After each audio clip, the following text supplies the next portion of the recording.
Ang Pilipinas ngayon. Narito na ang pinakamainit na mga balita na nakalap sa bawat sulok ng bansa. Ihahatid sa bawat Pilipino saan man kayo sa mundo. Ang Pilipinas ngayon. Pakinggan ang bawat kaganapan sa bawat lalawigan. Ito ang Pilipinas ngayon.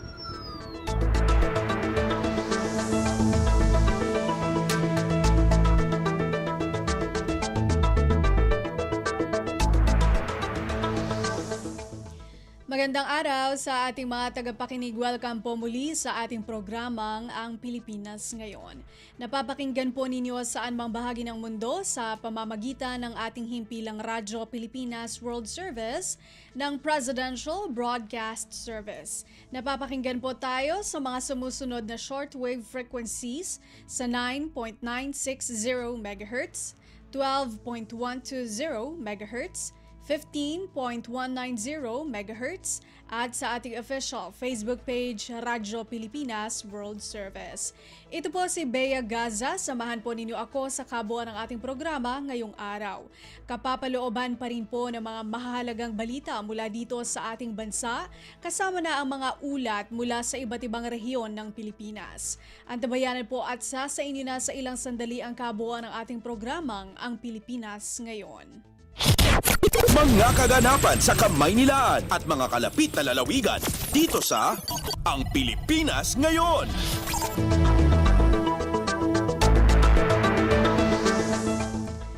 Sa ating mga balita, nakikiisa si Pangulong Ferdinand R. Marcos Jr. sa pag-aalala ng bawat isa sa kanilang mga mahahal sa buhay ngayong All Saints Day at All Souls Day. Umaasa si Pangulong Marcos na magsisilbi ang mga mahal na araw na ito para makapagnilay upang mas maging mabuting tao at mamamayan ng bansa.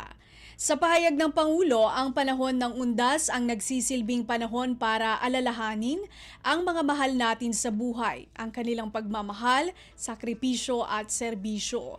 Hinimok naman ni Pangulong Marcos ang bawat Pilipino na gamitin ang panahong ito para sa pamilya at minamahal sa buhay. Pasada ng mga balita mula sa Pilipinas para sa mga Pilipino saan man sa mundo. Ang Pilipinas Ngayon.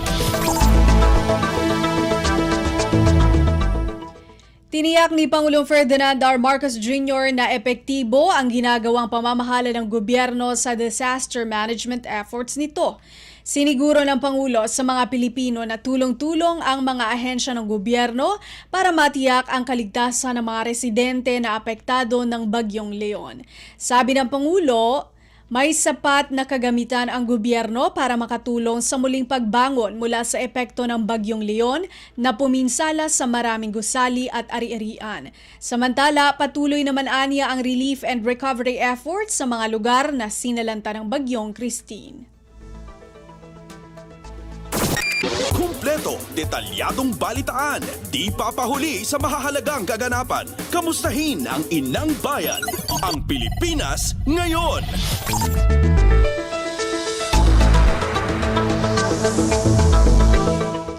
Ipinagutos ni Pangulong Ferdinand R. Marcos Jr. ang agarang pagbabalik ng kuryente sa mga lugar na sinalanta ng bagyo. Ayon sa Office of Civil Defense o OCD, nais ni Pangulong Marcos na agad maibalik sa mga kabahayan ang kuryente sa oras na pwede nang ayusin ang mga linya nito. Naglabas din ng kautusan si Pangulong Marcos para matiyak na may sapat na maiinom na tubig, pagkain at maayos na tinutuluyan ang mga biktima ng Bagyong Leon. Pasada ng mga balita mula sa Pilipinas para sa mga Pilipino saan man sa mundo. Ang Pilipinas Ngayon. Sa kaugnay na balita, National Electrification Administration o NEA iniulat na aabot sa 12 electric cooperatives na apektado ng hagupit ng Bagyong Leon. Balita mula kay Marian Bastasa. Iniulat ng National Electrification Administration o NEA ang aabot sa 12 electric cooperatives na apektado ng hagupit ng Super Typhoon Leon. Naitala ito sa 11 probinsya sa mga rehiyon ng Ilocos, Cagayan Valley at Nangcar. sa tala ng NIA Disaster Risk Reduction and Management Department na nanatiling walang koneksyon ng Batanes Electric Cooperative habang partial power interruption naman ang pinaiiral sa 5 pang electric co-op kabilang ang Ilocos Norte Electric Co-op, ang Kalinga Apayao Electric Cooperative, Benguet Electric Co-op, Mountain Province Electric Co-op at ang Cagayan 2 Electric Cooperative. Samantala, nagbalik naman na sa normal ang operasyon ng 6 na power co-ops o katumbas ng 187 munisipalidad. Sa ngayon, patuloy ang assessment ng NEA sa halaga ng pinsala sa power infrastructure bunsod ng bagyo. Ito si Meran Bastasa para sa Radyo Pilipinas. Kumpleto, detalyadong balitaan, di papahuli sa mahahalagang kaganapan. Kamustahin ang inang bayan, ang Pilipinas ngayon.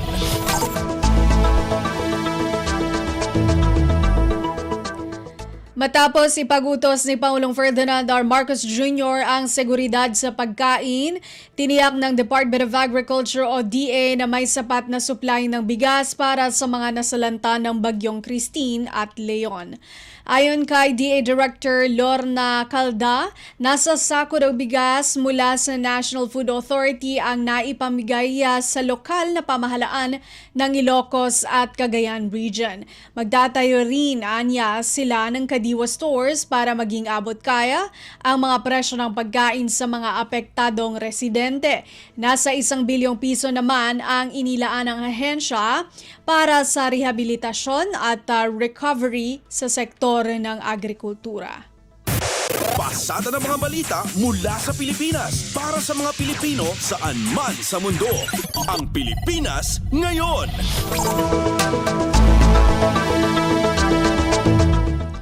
Tiniyak ng Armed Forces of the Philippines o AFP sa mga Pilipinong biktima ng mga nagdaang bagyo ang agarang tulong. Ayon kay AFP Colonel Francel Margaret Padilla, naging abala ang militar sa pagtulong sa publiko dahil sa epekto ng 2 malalakas na bagyong Christine at Leon. Anya lahat ng kanilang asset ay handa para tumugon sa iba't ibang pangangailangang panglupaman, karagatan o panghimpapawid. Bukod pa rito, mayroon ding mga aircrafts mula sa ibang bansa ang gumagana sa relief operation ng Pilipinas para sa mga sinalanta ng bagyo. Kumpleto, detalyadong balitaan, di papahuli sa mahahalagang kaganapan. Kamustahin ang inang bayan, ang Pilipinas ngayon.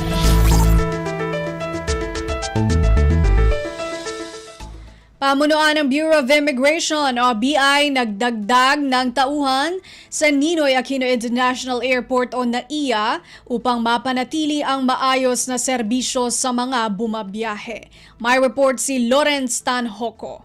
Nagdagdag ng tauhan ng pamunuan ng Bureau of Immigration sa Ninoy Aquino International Airport.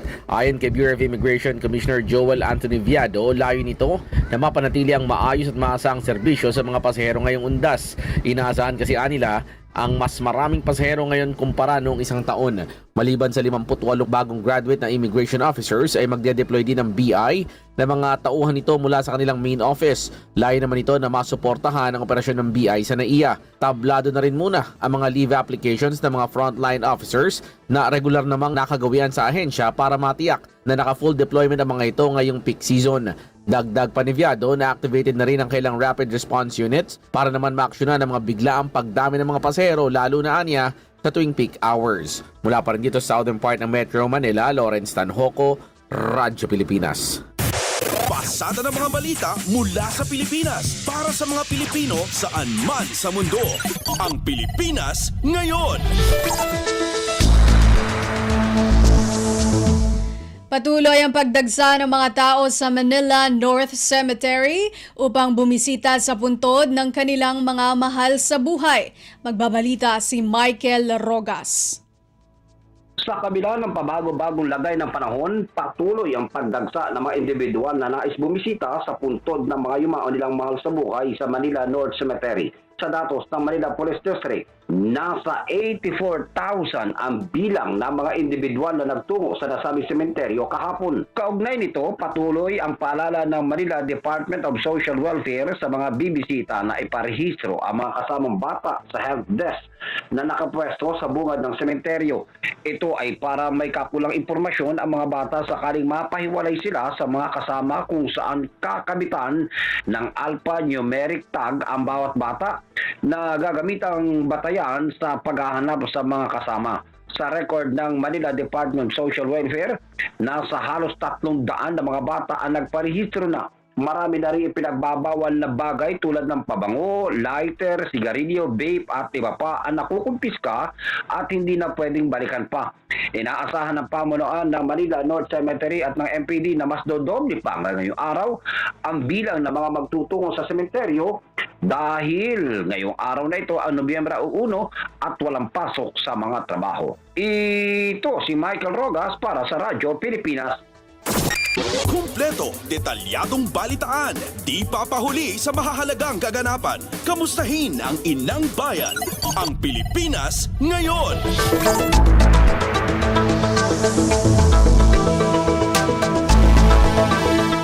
Umabot sa mahigit 8,000 katao ang mga bumisita sa Manila South Cemetery kahapon. Narito si Nympha Asuncion. Umabot sa 8,647 ang mga bumisita sa Manila South Cemetery kahapon base sa datos ng Manila City Local Government. Mula October 30 o mula nitong Miyerkules, nasa 21,697 na ang kabuang bilang ng mga bumibisita sa puntod ng kanilang mga yumaong mahal sa buhay sa Manila South. Ngayong araw, inaasahang mas dadagsa ang mga magpupunta pa dito sa sementeryo. Noong nakaraang taon, umabot sa 250,000 ang pumunta sa Manila South Cemetery ng November 1 o ng All Saints Day. Pinapaalala naman sa publiko o sa mga magpupunta dito na ang Manila South ay bukas ng mula alas 5 ng umaga hanggang alas 7 lang ng gabi mamaya. Bawal ang overnight stay sa loob ng Manila South. Una nang tiniyak na Manila City LGU na nakahanda ang Manila Police District at Manila DRRMO para sa security, emergency at medical teams na ipinakalat sa lugar para masiguro ang maayos at ligtas na paggunita ng undas. Ito si Nympha Asuncion para sa Radyo Pilipinas. Pasada ng mga balita mula sa Pilipinas para sa mga Pilipino saan man sa mundo. Ang Pilipinas ngayon.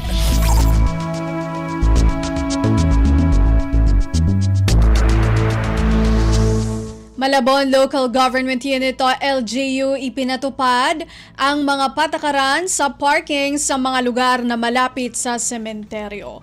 Mag-uulat si EJ Lazaro. Ipinatutupad ng Malabon LGU ang mga patakaran sa parking sa mga lugar na malapit sa mga sementeryo nito para sa maayos sa daloy ng trapiko ngayong Undas 2024. Kabilang dito ang pagpapatupad ng one-side parking only scheme sa mga sumusunod. Left side parking ang ipapatupad sa mga lugar sa may Aglipay Church mula si Arellano, Immaculate Conception Columbarium mula General Luna Avenue at Everlasting Peace Cemetery at Our Lady of Lourdes Eternal Park mula P. Aquino Boulevard. Para naman sa right side parking, sakop nito ang San Bartolome Cemetery sa Rizal Avenue at Santos Rosario Columbarium sa Don Basilio Boulevard. Pinapayagan naman ang both side parking sa Tugatog Cemetery sa Bronce Street. Magmula naman ito Oktubre 30 hanggang pagsapit ng Nobyembre 2, no parking zones ang ipatutupad sa Acero, Aluminio at Plata Street sa Barangay Tugatog. May multa ayon sa Malabon LGU ang sinumang lalabag sa nasabing panuntunan. Maliban dito, muli rin nagpaalala ang Malabon LGU sa mga bawal ipasok at gawin sa loob ng mga sementeryo. Gayon din ay nakahanda na rin ang mga medical stations, mga ambulansya, help desk, ng lungsod para sa mabilisang tugon sa anumang emergency at umagapay sa mga bibisita sa sementeryo. Mula Camanaba area, ito si EJ Lazaro para sa Radyo Pilipinas. Kumpleto, detalyadong balitaan, di papahuli sa mahahalagang kaganapan. Kamustahin ang inang bayan, ang Pilipinas ngayon.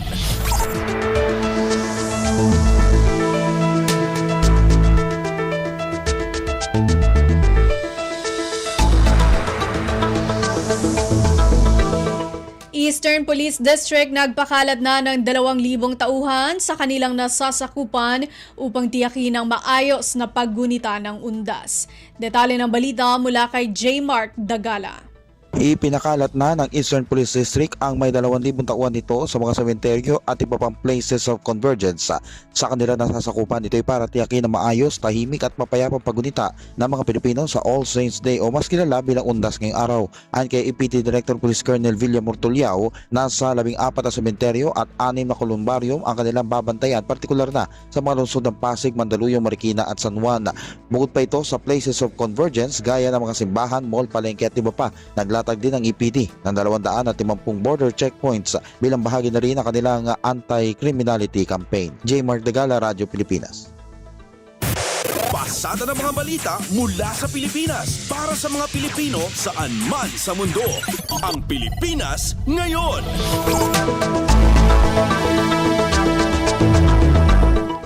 Marikina 2nd District Representative Stella Kimbo bukas ang tanggapan upang tulungan ang mga pamilyang apektado ng exhumation ng mahigit 800 labi sa Marikina City Public Cemetery.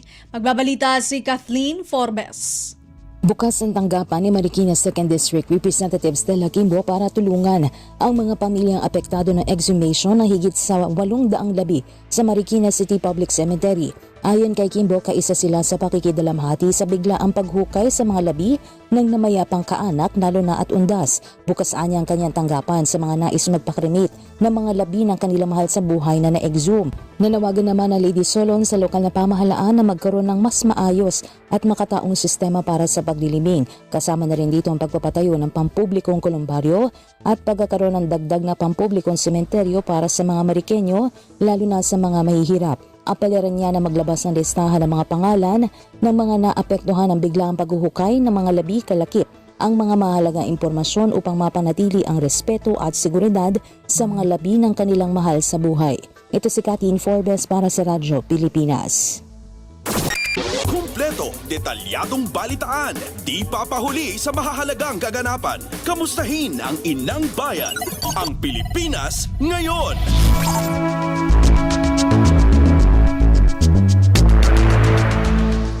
At yan ang ating nakalap ng mga national news.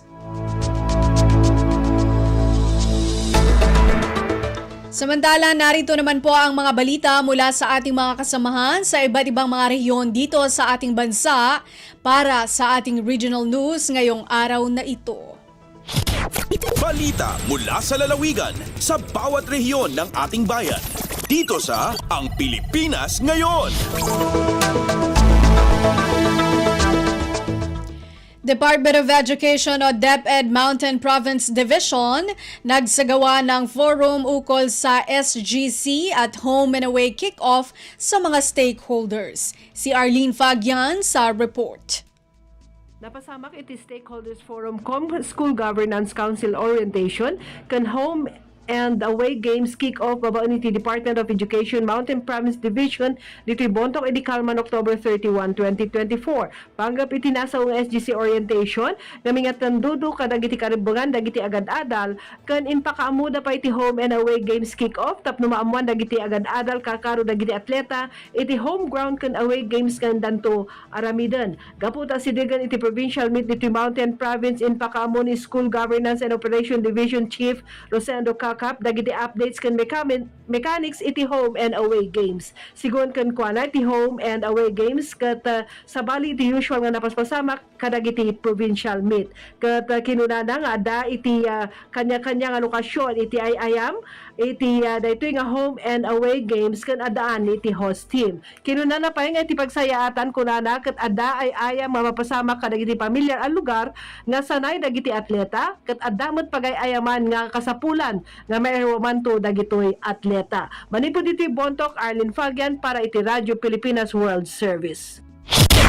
Balita mula sa lalawigan sa bawat rehiyon ng ating bayan. Dito sa Ang Pilipinas Ngayon.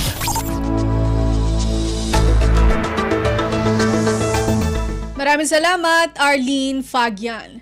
Kalinga, natanggap na ang No Objection Letter 1 ng Department of Agriculture Philippine Rural Development Project o DAPRDP para sa Farm to Market Road Project sa munisipyo ng Pasil. May ulat si Amelia Bumatnong ng RP Tabuk. Opisyal nga inawat iti Provincial Government iti Kalinga ken MLGU Pasil iti No Objection Letter 1 iti Department of Agriculture Philippine Rural Development Project uno PRDP para iti panakaipatungpal iti improvement iti limuot to Balinsiagaw Sur to magsilay to maluksad to Amdalaw Farm to Market Road Project. Sigon kini Provincial Agriculturist Engineer Domingo Bakilan, inyaward ni Engineer Roger Navarro iti DAOIC Office of the Secretary iti October 22, 2024 iti No Objection Letter 1 para iti PLGU Kalinga. Babaan iti daytoy marugyanan iti procurement kuno bidding process iti proyekto. Tinasao nga FMR subproject ket adaan estimated project cost anasarok 206 million pesos ang aprubaran ken pondoan iti PRDP. Tiregaga iti proyekto a suportaran iti transportasyon iti agricultural goods iti masakdan a komunidad. Dagiti agricultural activities ket pakaibilangan iti heirloom rice, banana ken coffee production. Tanda ni may saribo a household wano nasuro 4,000 nga individual iti manamnam mga agdupan kalpasan iti proyekto. Manipod DZRK Tabuk, Amelia Bumatnong, Radyo Pilipinas, World Service. Balita mula sa lalawigan sa bawat rehiyon ng ating bayan. Dito sa Ang Pilipinas Ngayon.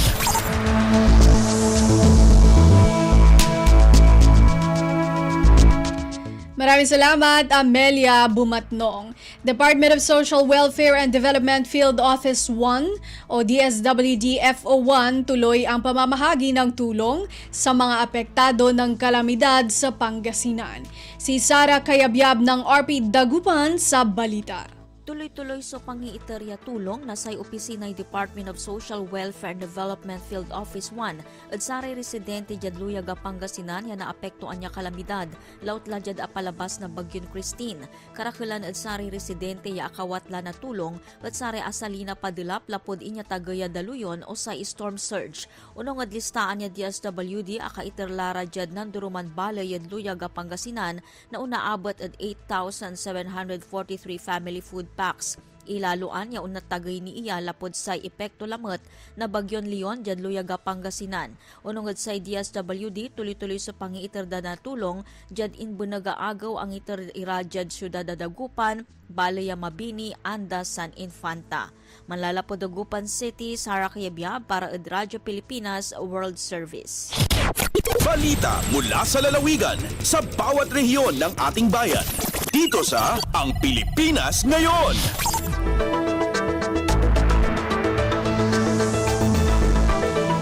Maraming salamat, Sara Kayabyab. Mahigit 424 na milyong piso inilaan ng Department of Labor and Employment o DOLE sa implementasyon ng tupad para sa mga sinalanta ng Bagyong Christine sa Calabarzon. Ang detalye mula kay Mara Grezula ng RP Lucena. Naglaan ng mahigit 424 million pesos ang DOLE para sa implementasyon ng tupad sa Calabarzon kung saan magiging benepisyaryo ang mahigit 72,000 na manggagawa na naapektuhan ng Bagyong Christine. Ayon sa pabatid ng DOLE 4A, ang mga benepisyaryo ay magtatrabaho ng 10 araw at babayaran batay sa pinakamataas na umiiral na minimum wage rate sa rehiyon. Kabilang sa mga trabahong gagawin ang paglilinis ng komunidad, pag-aalis ng mga debris at pagsasaayos ng mga pampublikong infrastruktura. Pinakamalaking bahagi ng pondo ay inilaan sa Batangas na umaabot sa mahigit 172 million pesos, sinundan ng Cavite na may mahigit 87.5 million pesos, Laguna na may mahigit 87 million pesos, Quezon na may mahigit 61 million pesos, at Rizal na may mahigit 16 million pesos. Mula sa RP Lucena, ito si Mara Grisula para sa Radyo Pilipinas World Service. Balita mula sa lalawigan sa bawat rehiyon ng ating bayan. Dito sa Ang Pilipinas Ngayon.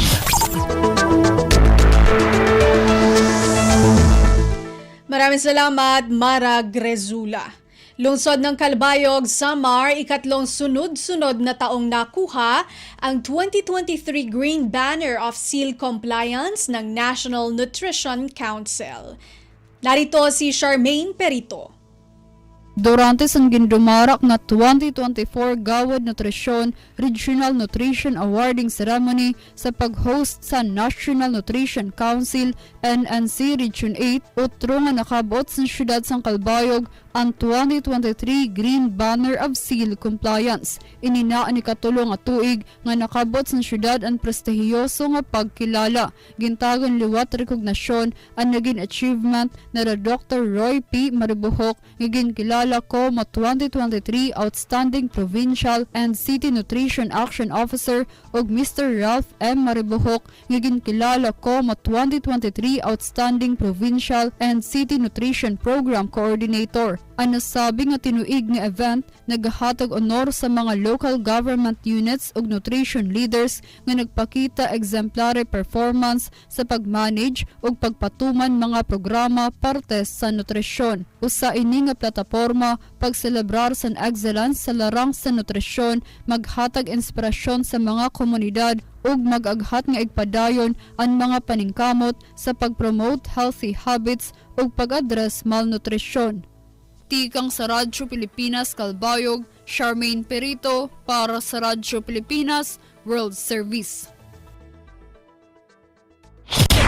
Balita mula sa lalawigan sa bawat rehiyon ng ating bayan.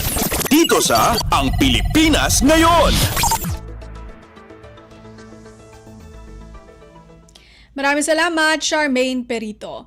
Mga benepisyaryo ng Walang Gutom program sa Sulu muling nakatanggap ng kanilang food package sa nagpapatuloy na redemption sa probinsya. Narito ang ulat ni Eloisa Muhammad ng RP Holo. Landoy pagsarang suko si mga raaya tahulo katay Manilay karwawak po sin jinis masambu pagkaon deng parinta kahisin walang gutom program sa Department of Social Welfare Development o DSWD. Haway tahi jundam ang bun sin barangay Busbus Hulo makuyag siya na katay maganap pagkaunika na pakaniya pakaanakan niya. Nagsarang sukol isa binapsiya Maulaha sin San Raimundo Hambuk Balo inaon bihan ni jinis program sin parintaon makatawang ha mga biyak kanila di makakaus. Piyaon sin istinyo in redemption sin food packages paduang gatos kasiyaman tagtu beneficiary sin walang gutom program hahulo. Sa takyaso nuan ini sinhapatikul, Indaran, Old Panamaw, Parang, Luukiwan, Omar. Habayta, Hinuel Guerra, Project Development Officer 2 Retail Management Sections in DSWD 9, yukon kaganapan pa'y mga magkahampit sin program, amuin na magpakatay mahal nga nga ibupilak food package bulan-bulan, halom sin 2 tahon. Dengha RP Hulo, Eloisa Muhammad para Radyo Pilipinas World Service. Balita mula sa lalawigan sa bawat rehiyon ng ating bayan. Dito sa Ang Pilipinas Ngayon.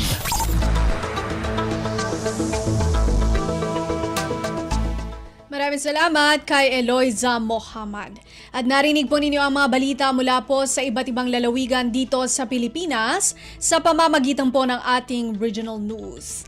Yan po ang kabuuan ng ating programang Ang Pilipinas Ngayon. Maraming salamat sa ating mga nakasama sa technical side, kina Milo Dionela, Susan Aison at Anthony Pimentel. Maraming salamat din sa ating executive producer Steph Vicente at Jerome Toledo sa mga nagulat mula sa iba't ibang lalawigan ng ating bansa para sa ating regional news. At maraming salamat din sa ating station manager Mr. Ray Sampang. Hanggang sa susunod na edisyon ng ating programang Ang Pilipinas Ngayon, ito si Bea Gaza. Magandang araw. At yan ang Pilipinas Ngayon. Muling samahan si Ben Blones sa parehong oras at alamin ang pinakahuling mga kaganapan at balita saan man kayo naroon. Ang Pilipinas Ngayon.